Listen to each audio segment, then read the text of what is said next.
Here I am, Karen at 62, standing in the middle of what feels like a life-sized Monopoly game, but instead of rolling dice, I'm rolling with punches. Life's been a series of curveballs. Some I've caught, others have hit me square in the face. Married to Tom for over 3 decades, we've danced through the good times and slogged through the bad. But this financial storm was a hurricane we never saw coming. Our home, our little slice of heaven, now teetering on the edge of foreclosure. The mortgage payments, once manageable, now seemed like an insurmountable mountain. Tom, ever the beacon of hope, suggested over dinner one evening, his eyes twinkling with an idea. Why don't you go and talk to the bank directly? Maybe they'll see the human side of this. Skeptical, but desperate, I agreed. The next morning, I found myself at the bank, my heart pounding like a drum in my chest. I asked to speak with the men handling our foreclosure case.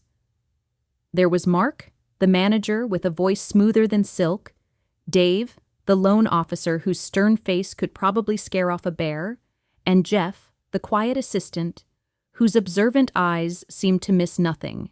As I stood there, waiting for them to acknowledge me, I couldn't help but wonder what they would say. Would they see me as just another number, another file to close, or would they see the desperation in my eyes, the fear of losing everything Tom and I had built together? The air was thick with tension, and all I could do was wait for their verdict. The meeting was set for a Thursday afternoon. I dressed in my best, trying to look as respectable as possible. Mark greeted me with a handshake that lingered a bit too long, his smile too wide. Dave was all business, his eyes scanning me like I was a ledger sheet. Jeff, however, seemed to be the only one with a hint of sympathy in his gaze. They led me into a small conference room, the air thick with the scent of old coffee and desperation. I laid out our situation, explaining how Tom had lost his job, how our savings had dwindled, and how we were trying to keep our home. Mark listened intently, his fingers steepled under his chin. Dave scribbled notes, his pen scratching against the paper like a metronome of our doom. Jeff just watched, his eyes never leaving mine. As I spoke, I could feel the weight of their judgment. Mark's eyes occasionally flicked to the clock, as if time was more valuable than my plea. Dave's pen seemed to grow heavier with each note, each stroke a potential nail in the coffin of our dreams. But Jeff, he was different. His gaze was steady, almost comforting, as if he understood the gravity of what was at stake. I finished my story, my voice barely above a whisper. The silence that followed was deafening. Mark leaned back in his chair, his fingers now tapping a silent rhythm on the table. Dave reviewed his notes, his face unreadable. And Jeff? He simply nodded, a small gesture that somehow felt like a lifeline. Would they offer us a lifeline, or was this just the beginning of our end? The tension in the room was palpable. The future of our home, our life together. After I finished speaking, there was a long silence. Mark finally broke it, his voice smooth like velvet. Karen, we understand your situation, but there are protocols we must follow.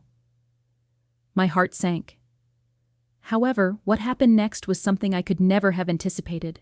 Mark leaned forward, his voice dropping to a conspiratorial whisper. However, there might be another way we could negotiate. His eyes flicked to Dave and Jeff, who both nodded subtly. I felt a chill run down my spine, not understanding the full implication of his words until he continued. Perhaps we could come to a more personal arrangement.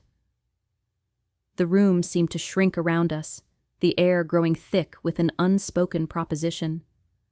Mark's gaze was intense, his smile now more of a smirk. You see, Karen, sometimes the rules can be bent for the right incentive. My mind raced, trying to piece together what he was suggesting. The implications were murky, but the undertone was clear.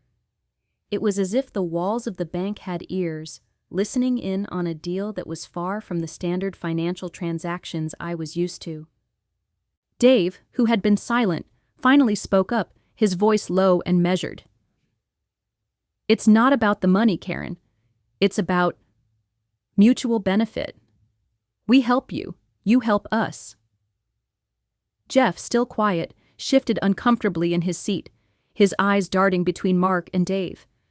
His earlier sympathy seemed to be battling with something darker, something I couldn't quite grasp. The room felt like it was closing in, the weight of their words pressing down on me. "What kind of arrangement?" I managed to ask, my voice barely a whisper, fear and desperation mingling in my throat. Mark's smile widened, his eyes glinting with an unsettling mix of charm and calculation. "Let's just say we could overlook certain financial irregularities if you're willing to offer something in return." The suggestion hung in the air, heavy and oppressive. My mind flashed to Tom, to our home, to the life we had built together. Was this the price to keep it all? My heart pounded, not just from fear, but from Mark's suggestion hung in the air like a thick fog, and the room felt smaller, the air heavier. I was torn between shock and a desperate need to save our home. Tom's face flashed in my mind, his hopeful eyes urging me to do whatever it took. Mark stood up, walking around the table to stand beside me. "Think about it, Karen. It's just us here, and we can make this problem disappear." His hand rested on my shoulder, a weight that felt both comforting and ominous. Dave and Jeff watched, their expressions unreadable. I felt like I was standing at the edge of a precipice. One step could save everything or destroy it all. The implications of what Mark was suggesting were murky, but the undertone was clear. It was as if the walls of the bank had ears, listening in on a deal that was far from the standard financial transactions I was used to. Mark's voice was a whisper, his breath warm against my ear. "We could overlook certain financial irregularities if you're willing to offer something in return." His words were like a serpent's hiss, promising salvation at a price I wasn't sure I could pay. My mind raced, trying to piece together what he was suggesting. The implications were murky, but the undertone was clear. It was as if the walls of the bank had ears, listening in on a deal that was far from the standard financial transactions I was used to. Dave, who had been silent, finally spoke up, his voice low and measured. "It's not about the money, Karen. It's about mutual benefit. We help you. You help us." His words were like a cold wind, chilling me to the bone. Jeff, still quiet, shifted uncomfortably in his seat, his eyes darting between Mark and Dave. His earlier sympathy seemed to be battling with something darker, something I couldn't quite grasp. His gaze was like a beacon in the storm, offering a sliver of hope amidst the murky waters. The room felt like it was closing in, the weight of their words pressing down on me. "What kind of arrangement?" I managed to ask, my voice barely a whisper, fear, and with a deep breath I nodded, the decision made in a heartbeat of desperation. What followed was a blur of emotions and actions. Mark's touch became more than just a gesture of comfort, it was an invitation. His hand, still resting on my shoulder, now felt like a promise of something forbidden, something that could save or doom us. Dave and Jeff joined in, their initial professionalism melting away into something more primal. Dave, with his stern demeanor, now looked at me with a hunger that was palpable, his eyes no longer on the ledger, but on me. Jeff, the quiet one, seemed to be wrestling with his conscience, yet his gaze was drawn to the scene unfolding before him. In that small conference room, I crossed a line I never thought I would. It was a whirlwind of confusion, guilt, and an unexpected thrill. Mark's whispers turned into murmurs of encouragement, his voice a velvet trap. He leaned in closer, his breath warm against my neck, whispering promises of salvation for our home, for our life together. Dave's hands, once so precise with paperwork, now moved with a different intent, his touch firm yet strangely comforting in its intensity. Jeff, still on the edge, finally gave in, his earlier sympathy now mixed with a darker desire, his eyes reflecting a storm of emotions as he watched, then participated. The room, once filled with the scent of old coffee and desperation, now reeked of something else, something unspoken yet understood. The air was thick with the weight of our actions, the walls seemingly closing in as if to keep our secret. By the time it was over, I was left breathless, my mind racing with what I had just done. The implications were clear. The act itself was veiled in a dance of shadows, where every touch, every whisper was a part of the negotiation. A transaction not of money, but of something far more personal. I stood up, my legs shaky, my heart pounding with a mix of relief and revulsion. Mark straightened his tie, his smile now back to its professional charm, as if nothing out of the ordinary had occurred. Dave adjusted his glasses, his face once again unreadable, the ledger now closed. As I straightened my clothes, Mark, now back to his professional demeanor, cleared his throat. "Karen, consider your mortgage problem solved. And as a token of our appreciation, we've arranged for you to have an apartment of your own." I was stunned. The relief was overwhelming, but so was the guilt. I left the bank with a new key in my hand, my life irrevocably changed.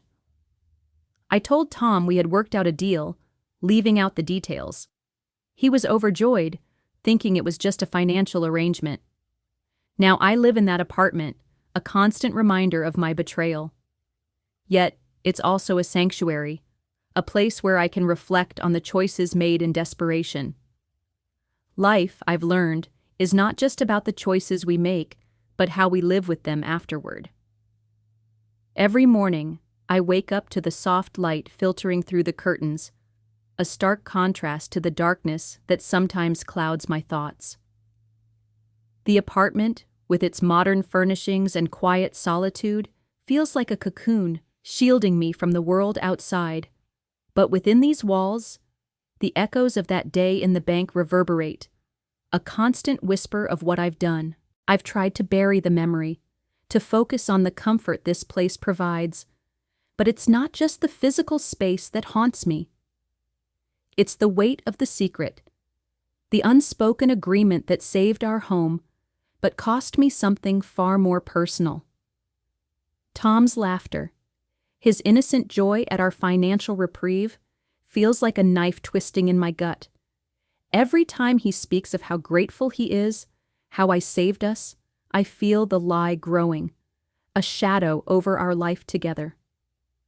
I've started to keep a journal, not of daily events, but of my thoughts, my guilt, my moments of weakness and strength. Writing has become my confession, my silent conversation with the part of me that still screams for redemption. Sometimes I sit by the window, watching the world go by, wondering if I'll ever muster the courage to tell Tom the truth. The fear of losing him, of shattering the trust we've built over decades, keeps my lips sealed. But then, don't forget to subscribe, like, and comment if you enjoyed this story. This will help us create more engaging stories for you.